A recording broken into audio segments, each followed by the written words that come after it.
আজকে আমি একটা চটপট করে আর কি তৈরি করা, মানে বাচ্চাদের জন্য এটা যেমন উপকার, বড়দের জন্য এটা খুব উপকারী একটা জল খাবার। এটা হচ্ছে ভুট্টা, যেটা কি সুইট কর্ন বলে। এরকম প্যাকেটেও পাওয়া যায় আর কি। তো প্রথমে এটাকে বয়েল করে নিতে হবে। আমি কেটে নিচ্ছি। এই যে কেনাটা দেখেছো কি সুন্দর। এই যে জল দেবো মোটামুটি, যাতে ডোবে আর কি। বয়েল করার সময় একটু হলুদ দিয়ে দেবো। হলুদ দিলে এটা কালার চলে আসে, খেতে ভালো লাগে, দেখতেও সুন্দর হয়। বয়েল করে নিয়ে এলাম। এবার দেখেছেন কালারটা কি সুন্দর হয়েছে হলুদ দেওয়াতে। মানে কালার এটা খেতেও তখন ভালো লাগবে, বাচ্চারা খেতে আরও অ্যাট্রাকটিভ হবে, মানে আরও চট করে খেতে চাইবে।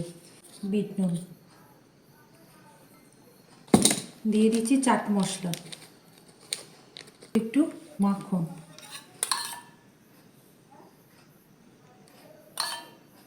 মাখন দিলে একটু টেস্টটা আরও খেতে ভালো লাগে, একটু মাখনটা দিলে ভালো হয়। আর সবশেষে